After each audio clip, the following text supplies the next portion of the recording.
श्री स्वामी समर्थ. आज आपण बघणार आहोत दत्तांचे 100% फळ देणारे स्तोत्र आणि त्यातून आपल्याला खूप छान अनुभव येणार. मनोकामना पूर्ती करणारं, आदिव्याधी दुःखातून बाहेर काढणारं, सगळ्या प्रकारच्या आजारातून मुक्ती देणारं, सगळ्या प्रकारच्या संकटातून सोडवणारं असं दत्तगुरूंचे एक प्रभावी स्तोत्र आहे.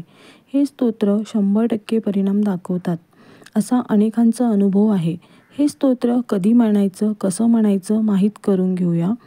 दत्त संप्रदायातील महान अधिकारी परमपूज्य टेंबेस्वामी महाराजांचे शिष्य परमपूज्य रंगावधूत महाराज यांनी 1935 साली सिद्धदेव महादेवाच्या मंदिरामध्ये माघ शुक्ल प्रतिपदेला दत्तस्तुती असा अद्भुत स्तोत्र लिहिला.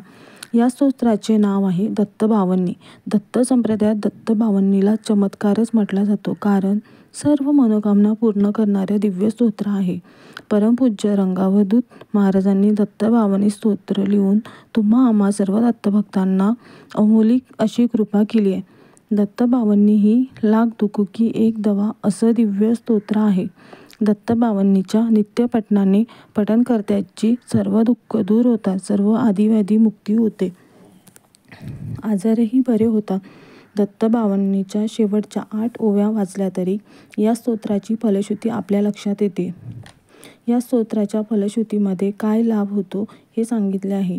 श्री गुरुचरित्र, दत्तपुराण, दत्त महात्म्य, श्रीपाद श्री वल्लभ चरित्र या सगळ्या ग्रंथाचा सार स्वरूप म्हणजे दत्तबावन्नी हे स्तोत्र आहे. दत्तबावन्नीच्या निर्मितीची कथा अशी आहे की परमपूज्य रंगावधूत स्वामींना तुलसीदास यांच्या हनुमान चालिसाप्रमाणे दत्त चालिसा हे स्तोत्र करायचं होतं, पण लिहिता लिहिता त्या ओव्या झाल्या 52. परमपूज्य बापूंजी त्या ओव्या कमी जास्त करण्याच्या प्रयत्नात होतात, परंतु दत्तप्रभूंनी त्यांना साक्षात दर्शन दिलं आणि प्रकट झाले आणि सुचवलं की यातून एकही ओवी कमी करू नये, कारण वर्षाचे आठवडे 52, गुरुचरित्राचे अध्याय 52, म्हणून या स्तोत्राची ओळख दत्तबावन्नी अशी राहील.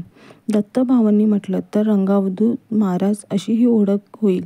तर ही दत्तबावन्नी कधी आणि कशी म्हणायची हे सुद्धा या स्तोत्रामध्ये सांगितलं आहे. 52 गुरुवारे नित्य नियम करे पाठ, 52 सप्रेम असं या स्तोत्रामध्ये म्हटलं आहे.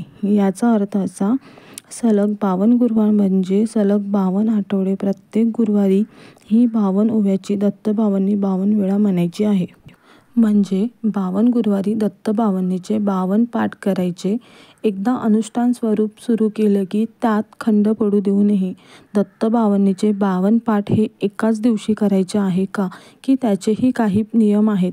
यथा अवकाश नित्यनियम या न्यायाने आपल्याला जेव्हा वेळ मिळेल तेव्हा गुरुवारी आपल्याला आपल्या सोयीने दत्तबावन्नी म्हटली तरी चालणार आहे.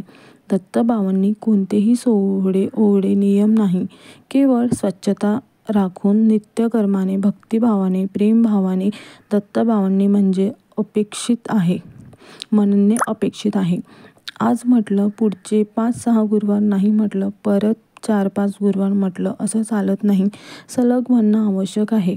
सलग 52 गुरुवार दत्तबावन्नी म्हणजे आवश्यकच आहे. महिला वर्गाने अडचणीचे दिवस सोडून द्यायचे आहे. म्हणजे आपले अडचणीच्या काळात गुरुवार आले तर तो गुरुवार दत्तबावन्नी म्हणायची नाही. त्याचबरोबर तिथून पुढचा गुरुवार तिथून पुढे म्हणायला सुरुवात करायची.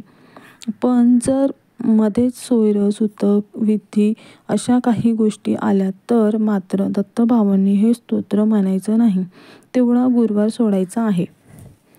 दत्तबावन्नीचा एक पाठ सकाळी स्नान झाल्यानंतर करू शकता. एकदा म्हणायला 4 ते 5 मिनिटे लागतात. तसेच दिवे लावण्याच्या वेळी तुम्ही दत्तबावन्नीचा दुसरा पाठ करू शकता. म्हणजे 2 भागात हे 52 वेळा म्हणायचं.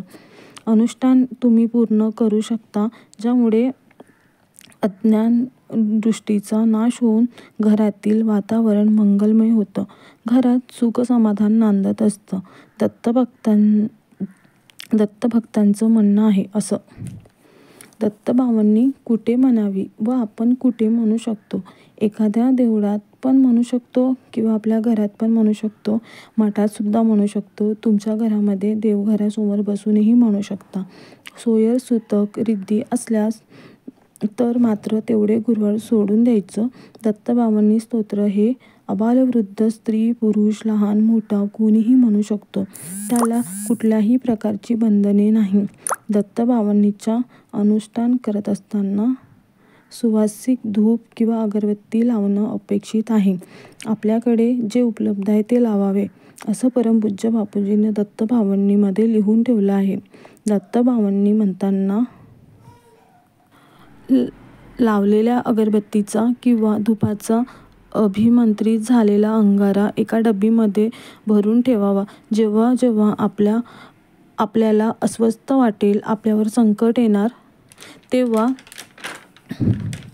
घरातल्या सर्व मंडळींना अंगारा नक्की लावावा. किंवा रोज जरी घरातून बाहेर पडताना हा अंगारा लावला तर दत्तगुरूंची कृपा आपल्यावर राहते असं म्हटलं जातं. परमपूज्य बापूजींनी दत्तभावांनी लिहिली त्याबरोबर अनेक स्तोत्रही लिहिली आहेत. दत्तनामचं कीर्तन 84 श्लोकाचं स्तोत्र लिहिलं. हे स्तोत्र दत्तभावांनीच्या 52 पाठाचं अनुष्ठान करताना आधी म्हणायचं आणि नंतर दत्तभावांनीचे पाठ सुरू करायचं म्हटले आहे. जर तुम्हाला दत्तभावांनीचे 52 गुरुवारी 52 वेळा म्हणण्याचं अनुष्ठान करायचं असेल तर या अनुष्ठानाला सुरुवात करण्याआधी तुम्ही दत्तनाम संकीर्तन हे 84 श्लोकाचं स्तोत्र सुद्धा म्हणायचं आहे.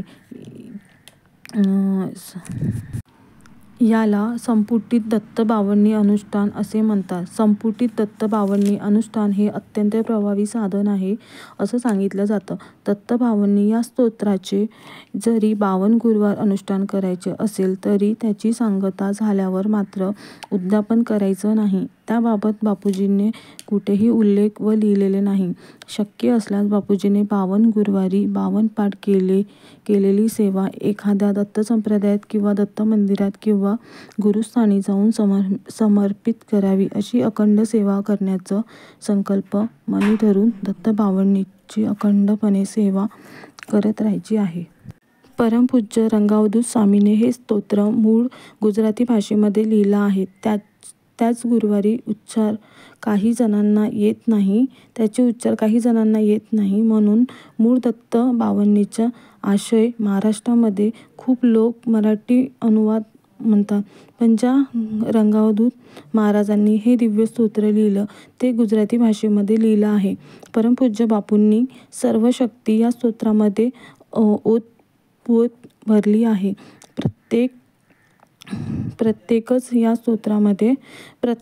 स्तोत्रामध्ये दत्तप्रभूंनी या स्तोत्रात वरद हस्त ठेवला आहे म्हणून गुजराती भाषेतील दत्तभावांनी म्हणणं हिताचं ठरतं. जर तुम्हाला दत्तगुरूंच्या कृपेचा अनुभव घ्यायचा असेल तर दत्तभावांनी हे स्तोत्र म्हणून बघा. शक्य असल्यास अनुष्ठान करून बघा. दत्तकृपेचा अनुभव नक्की येणार. श्री स्वामी समर्थ. व्हिडिओ आवडल्यास व्हिडिओला लाईक करा, शेअर करा, कमेंट करा. श्री स्वामी समर्थ.